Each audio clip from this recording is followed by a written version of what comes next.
আসসালামু আলাইকুম রহমতুল্লাহ। সকলকে জানাচ্ছি রমাদান মোবারকের শুভেচ্ছা ও অভিনন্দন। প্রিয় দর্শক, আজকে আমরা সাহারি ও ইফতার নিয়ে আলোচনা করব ইনশাআল্লাহ। রোজা রাখার উদ্দেশ্যে শেষ রাতে সোবহে সাদিকের পূর্বে কোনো কিছু খাওয়া সুন্নত, একে সাহারি বলে। হজরত রাসূল সাল্লাল্লাহু আলাইহি ওয়াসাল্লাম ইরশাদ করেন, তোমরা সাহারি খাও, কারণ সাহারির মধ্যে বরকত নিহিত রয়েছে। সুবহানাল্লাহ। হাদিস শরীফে আরও আছে, আমাদের ও আহলে কিতাবদের রোজার মধ্যে পার্থক্য হলো সাহারি খাওয়া। সাহারি বিলম্বে খাওয়া সুন্নত, তবে সন্দেহের সময় পর্যন্ত বিলম্ব করা মাকরু। সুবহে সাদিকের পর কোনো কিছু পানার করলে রোজা হবে না।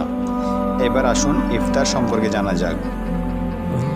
ইফতার অর্থ ভেঙে ফেলা, ছেড়ে দেওয়া। পরিভাষায় সূর্যাস্তের পর পর কোনো কিছু পানাহার করে রোজা ভঙ্গ করাকে ইফতার বলে। ইফতারের সময় হওয়ার সঙ্গে সঙ্গে ইফতার করা উত্তম। ইফতারের সময় হওয়ার সঙ্গে সঙ্গে ইফতার করা উত্তম। হাদিসে কুদসিতে আছে, আল্লাহ তাআলা বলেন, আমার নিকট সর্বাধিক প্রিয় ওই বান্দাগণ যারা বিলম্ব না করে ইফতার করে। অন্য হাদিসে আছে, সে পর্যন্ত দিন ইসলাম বিজয়ী থাকবে। সে পর্যন্ত দিন ইসলাম বিজয়ী থাকবে যতদিন পর্যন্ত মানুষ শীঘ্রই ইফতার করবে। কেননা ইহুদি খ্রিস্টানরা বিলম্বে ইফতার করত। ইফতারের সময় ও দোয়া পড়া সুন্নত।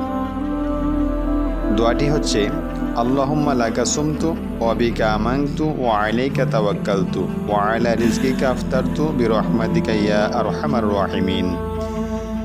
রাসূলুল্লাহ সাল্লাল্লাহু আলাইহি ওয়াসাল্লাম বলেন, যে ব্যক্তি কোনো রোজাদারকে ইফতার করাবে তার গুনাহ মাফ হয়ে যাবে, সে জাহান্নাম হতে মুক্ত হয়ে যাবে, ওই রোজাদারের সমপরিমাণ সওয়াব সে লাভ করবে। সুবহানাল্লাহি ওয়া বিহামদিহি সুবহানাল্লাহিল আযীম।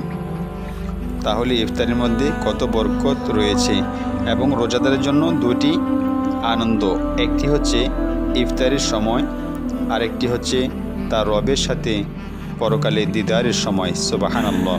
আমরা যেন সঠিকভাবে রোজাগুলো পালন করতে পারি। আল্লাহ রাব্বুল আলামিন আমাদেরকে সেই তৌফিক নসিব করুন। আমিন। আসসালামু আলাইকুম ওয়া রাহমাতুল্লাহ।